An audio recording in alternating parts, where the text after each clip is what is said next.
రోటి పచ్చడంటే ఎవరికిష్టం ఉండదు చెప్పండి? లైఫ్‌లో ఒక్కసారైనా తినాల్సిన రోటి పచ్చడిలో ఇది ఒకటి అని చెప్పొచ్చు. ఒక్కసారి ఈ పచ్చడి టేస్ట్ చేశారు అంటే చాలు, డైలీ ఇదే కావాలి అని అడిగి మరీ తింటారు. ఈ జనరేషన్ కిడ్స్‌కి, అది కూడా సిటీలో ఉండే పిల్లలకి పెట్టవలసిన రోటి పచ్చడిలో మెయిన్ అంటే ఇదే అని చెప్పొచ్చు. ఒక్కసారి టేస్ట్ చేపిచ్చారు అంటే ఇక చికెను ఇవన్నీ పక్కన పెట్టేస్తారు. అంత టేస్టీగా ఉండిద్ది ఈ పచ్చడి. ఎంత టేస్టీగా ఉండిద్దో అన్ని పోషకాలు కూడా ఈ పచ్చడిలో ఉంటాయి. సో, రెసిపీలోకెళ్ళిపోదామా? ఈ జాడీలు ఎంతమందికి గుర్తున్నాయో కింద కామెంట్ చేసేయండి. ఫస్ట్ ఆఫ్ ఆల్ జాడీలో నుంచి మనకి కావాల్సినంత చింతొక్కు తీసుకోండి. ఇక్కడ నేను చింతకాయ పచ్చడి చేస్తున్నాను. అది కూడా మన అమ్మమ్మలు, నాయనమ్మలు చేసే స్టైల్‌లో పాతకాలం నాటి చింతకాయ పచ్చడి ఎలా ప్రిపేర్ చేసుకోవాలో ఈ వీడియోలో స్టెప్ బై స్టెప్ మొత్తం చూపిస్తాను. ఇప్పుడు పెద్ద సైజు నిమ్మకాయ అంత చింతొక్కు తీసుకోండి.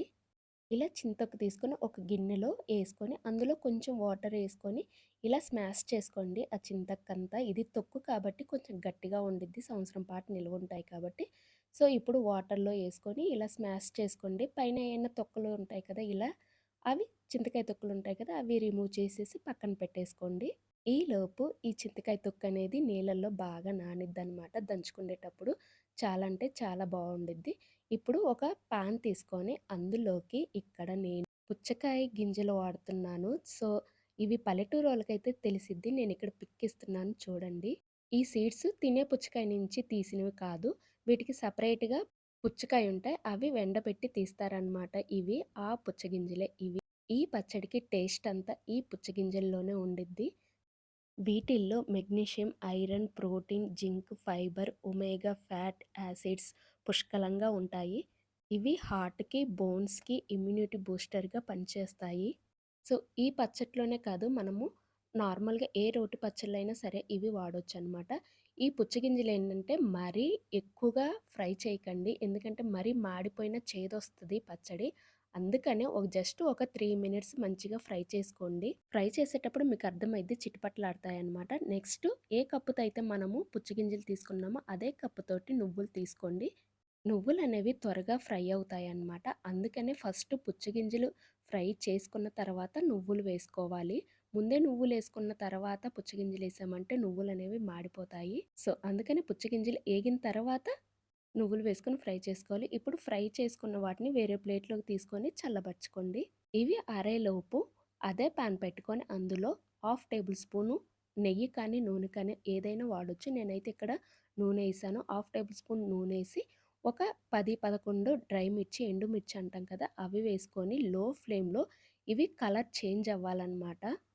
ఒక 4 మినిట్స్ ఆర్ 5 మినిట్స్ లో ఫ్లేమ్‌లోనే ఘాటంతా పొయ్యేలాగా మంచిగా ఫ్రై చేసుకోవాలి. చూసారు కదా! కలర్ చేంజ్ అవుతుంది. ఇప్పుడు హాఫ్ టేబుల్ స్పూన్ ధనియాలు వేసి జస్ట్ ఓ 30 సెకండ్స్ ఫ్రై చేసుకోండి. నెక్స్ట్ హాఫ్ టేబుల్ స్పూను జీలకర్ర కూడా ఏసుకొని ఇది కూడా అంతే ఓ 30 సెకండ్స్ మంచిగా ఫ్రై చేసుకోండి మాడిపోకుండా. ఇలా అన్నీ ఫ్రై చేసుకున్న తర్వాత స్టవ్ ఆఫ్ చేసే ముందుగా కొద్దిగా కరివేపాకేసుకొని స్టవ్ ఆఫ్ చేసి దించేసుకోండి. నెక్స్ట్ ఈ పచ్చడి మనం రోట్లో నూరుకుంటున్నాం కాబట్టి రోలంతా నీట్‌గా శుభ్రంగా పక్కన పెట్టేసుకోండి. ఇప్పుడు రోట్లో మనం ముందుగా ఫ్రై చేసి పెట్టుకున్నాం కదా! పుచ్చగింజలు అవి మెత్తగా దంచుకోవాలనమాట. మనం ఎంత మెత్తగా దంచుకుంటే అంత టేస్టీగా ఉండిద్ది. సో, మేము దంచుకోలేము అనుకున్నోళ్ళు మిక్సీ ఏసుకోవచ్చు. బట్ ఏంటంటే రోటి పచ్చడి రోటి పచ్చడే. అందుకని కొంచెం ఓపిక తెచ్చుకొని ఇలా రోట్లో దంచుకోండి. నెక్స్ట్ సీడ్స్ అన్నీ బాగా మెత్తగా పొడైన తర్వాత ఫ్రై చేసుకున్న ఎండుమిర్చి కూడా ఏసుకొని మెత్తగా దంచుకోవాలనమాట. ఎక్కడ పలుకులనేవి లేకుండా మెత్తగా దంచుకోవాలి. ఇలా దంచుకున్న తర్వాత ఒకసారి స్పూన్ తోటి అంతా కలతిప్పుకోండి. ఎక్కడైనా పలుకులున్నాయి అంటే దంచుకోండి. లేదు అనుకుంటే ఇప్పుడు రుచికి సరిపడా సాల్ట్ నాకిక్కడైతే 1 టేబుల్ స్పూన్ సాల్ట్ పడింది. ఒక 5, 6 వెల్లుల్లి రెబ్బలేసుకొని మంచిగా దంచుకోండి బాగా నలిగేలాగా. నెక్స్ట్ ఇప్పుడు మనం ముందుగా నానబెట్టుకున్నాం కదా చింతొక్కు, అది ఏసుకొని స్లోగా దంచుకోవాలి. ఒకేసారి దంచకండి ఎగిరి కంట్లో పడిద్ది.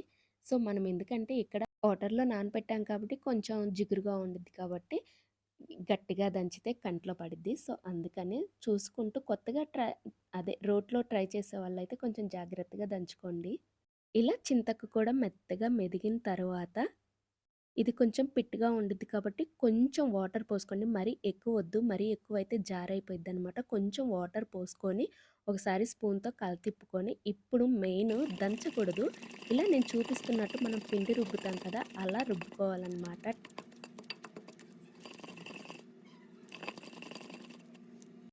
చూసారు కదా! ఇలా రుబ్బుకోవాలి. ఇలా రుబ్బుకున్న తర్వాత జస్ట్ 1 మినిట్ అలా రుబ్బుకుంటే సరిపోయిద్ది. ఇప్పుడు రోకలికున్న పచ్చడంతా రిమూవ్ చేసుకొని, ఇప్పుడు చేత్తోటి రోట్లో ఏం లేకుండా మొత్తంగా ఒక బౌల్‌లోకి తీసేసుకోండి. చూసారు కదా! ఎంత మెత్తగా ఎంత బావుందో కలర్‌ఫుల్‌గా చూడ్డానికి. సో, ఇప్పుడు మొత్తాన్ని ఇలా బౌల్‌లోకి తీసుకున్న తర్వాత ఇలానే తినేయొచ్చు. బట్ పోపు పెట్టుకుంటే ఇంకా టేస్ట్ పెరిగిద్దనమాట. అందుకే ఈ పచ్చడికి పోపు పెట్టేద్దాం. అదే ప్యాన్‌లో 1 స్పూను నూనె, 2 టేబుల్ స్పూన్ నెయ్యి వేసుకొని, నెయ్యి, నూనె మంచిగా కాగిన తర్వాత 2 ఎండుమిర్చి చీలికలు వేసుకొని, అవి మంచిగా ఫ్రై అయిన తర్వాత పోపు దినుసులేసుకొని, శనగపప్పు, ఆవాలు, జీలకర్ర, కొంచెం కరివేపాకేసుకొని ఇవి మంచిగా ఫ్రై చేసుకోవాలి.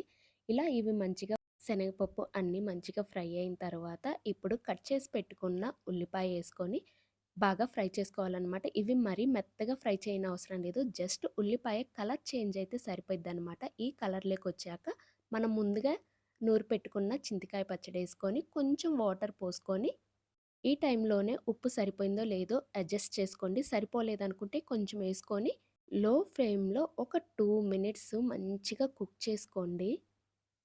చాలు ఎంతో టేస్టీ అయిన చింతకాయ పచ్చడైతే రెడీ అయిపోయిద్ది.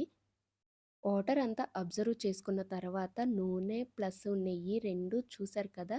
ఇలా పైకి తేలిద్దనమాట. అలా తేలినప్పుడు స్టవ్ ఆఫ్ చేసుకోవడమే. ఇలా పచ్చడి ఫ్రై చేసుకున్నప్పుడు అడుగంటుకుండిద్ది. సో, అందుకని అడుగంటుకోకుండా తిప్పుతూ ఉండండి. ఇలా ఆయిల్ బబుల్స్ లాగా వచ్చింది అంటే మంచిగా కుక్ అయినట్టు. స్టవ్ ఆఫ్ చేసుకొని ఇప్పుడు వేరే గిన్నెలోకి ట్రాన్స్‌ఫర్ చేసేసుకోండి. అసలు చూసారు కదా! ఎంత బావుండిద్దో చూస్తుంటేనే నోరూరుతుంది ఇక్కడ నాకు చెప్తుంటేనే. ఇంక తింటే ఎలా ఉండిద్దో మీరే గెస్ చేసుకోండి. మెయిన్ చిన్న పిల్లలప్పుడైతే మా అమ్మ వాళ్ళు డైలీ ఈ పచ్చడి నూరుతారు. ఎందుకంటే పొలాలకి కంపల్సరీగా ఈ పచ్చడి తీసుకెళ్తారు. అంత బావుండిద్ది. సో, వేడి వేడి అన్నంలో చింతకాయ పచ్చడి నెయ్యేసుకొని తింటే ఉంటుంది. అసలు చెప్పలేమనమాట. ఒకసారి ట్రై చేసి ఎలా వచ్చిందో కింద కామెంట్ చేయండి. వీడియో గనుక నచ్చితే లైక్ చేయండి, షేర్ చేయండి, అలానే సబ్స్క్రైబ్. ఇలాంటి మరిన్ని వీడియోల కోసం మన ఛానల్‌ని సబ్స్క్రైబ్ చేసుకోండి.